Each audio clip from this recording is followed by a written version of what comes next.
والله العظيم روعه. شفت انت قد ايه تعبني في حياتي؟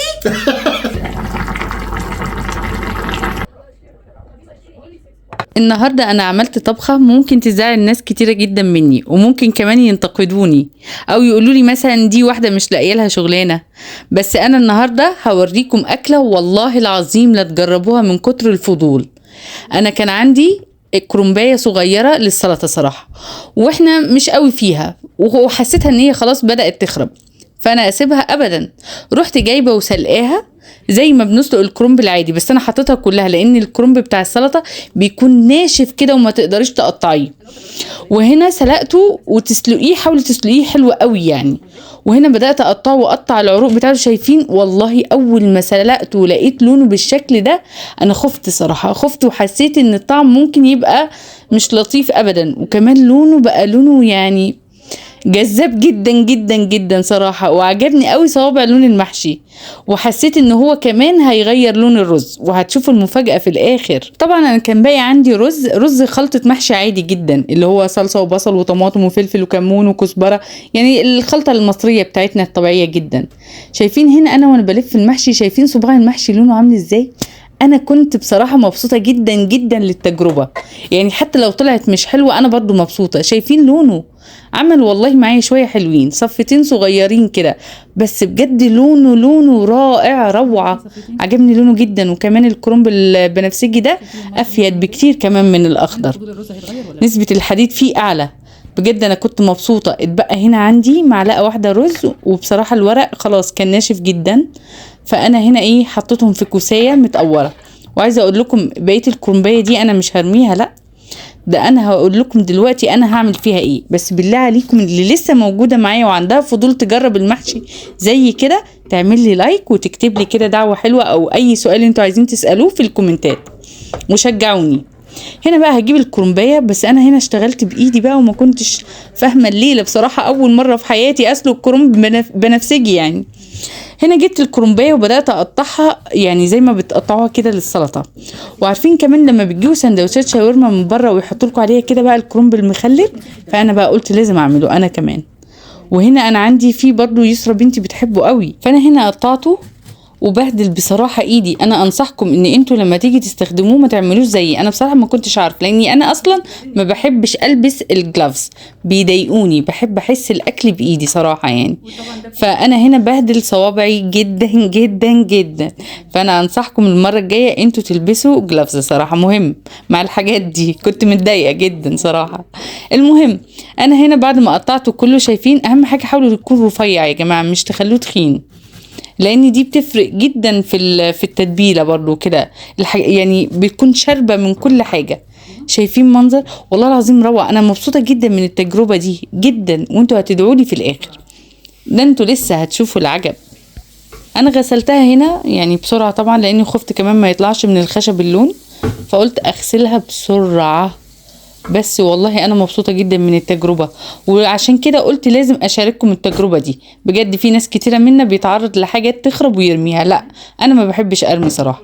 انا جبت هنا فينيجر اورجانيك، وجبت ملح، وجبت ليمون، رشيت شويه ملح. الملح ده بقى بيخليه يدبل، ما تكتروش الملح قوي برضه، بيخلوه يدبل وحجمه يخس، وبيبقى طري كده بيبقى جميل.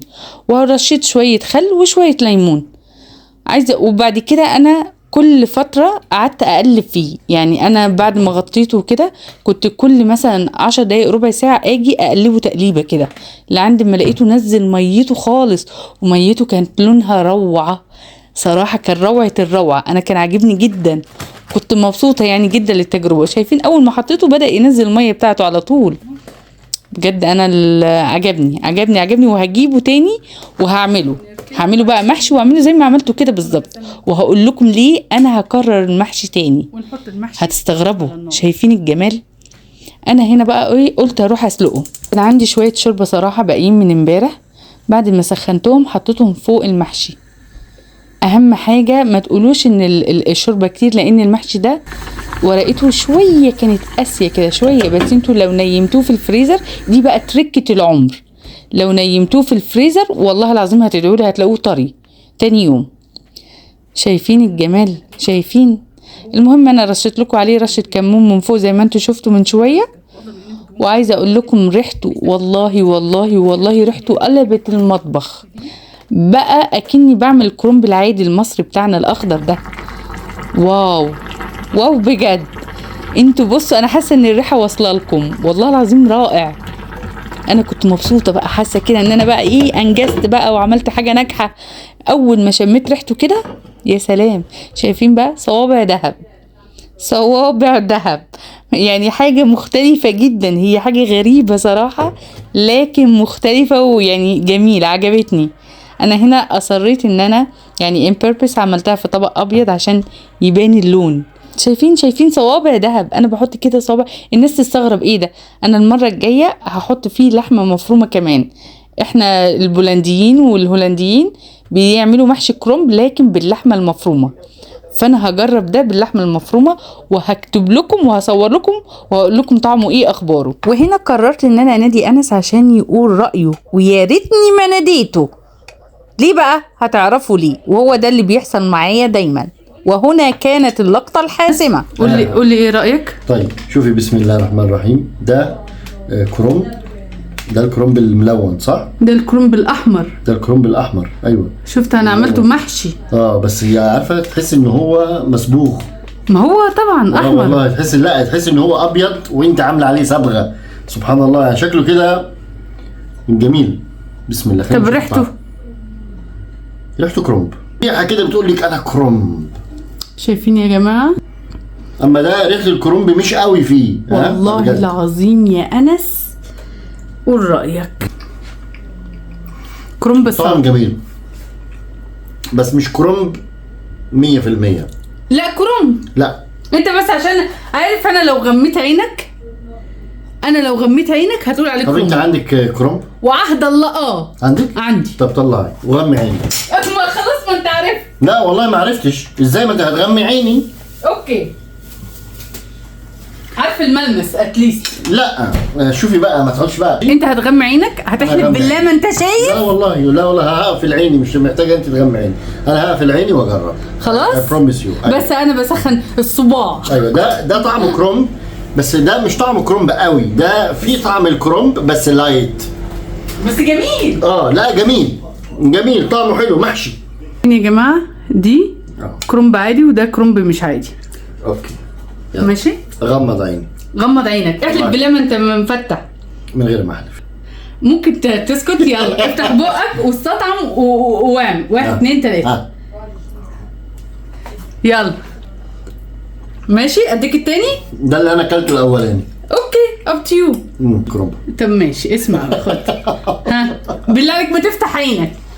الاول. ده الاولاني. الاول ولا التاني؟ ده الاولاني. يا ده ايه؟ ده الالوان. يلا تاني.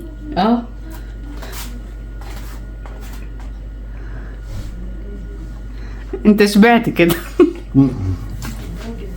ده الالوان برضو. ده الالوان. افتح عينك بص. عشان اقول لك انت بتتاثر بالشكل. اهو واو انا كسبت. ايوه يبقى هو كله كرنب. بس انا اصلا عشان انا شفت. شايفين؟ اكلته شفتها وهي بتطبخه. شفتوا والله العظيم ما فرق. والله بس عشان لونه مختلف الواحد بياكله حاسس ان هو ديفرنت. شفت الله. شفت انت قد ايه تعبني في حياتي. والله لا اكملها. طب قول لي اخبار الكوسيه ايه؟ نايس. زبده. هات دود مفيش غير واحده. لا جميله مسكرة. جميله. عفارم عليكي. ادعموها لايك وشير واعملوا سبسكرايب. قصدي اعملوا كومنت. سيبوا كومنتات كتير. اكتبوا تعليقات كتير يعني. قول لها يا ام حمزه I love your food. اسمي امل. قول لها يا امل I love your food. وكل واحده في رساله. ويلا ادعموها. نراكم على خير يا جماعه. والله العظيم روعه. شايفين ومستوي جدا. شايفين الرزايه عامله ازاي لونها عامل ازاي. روعه روعه روعه روعه. والله لو وحش والله العظيم همدح لكم فيه بالشكل ده. بس انا تحس ان اللون زي البتنجان.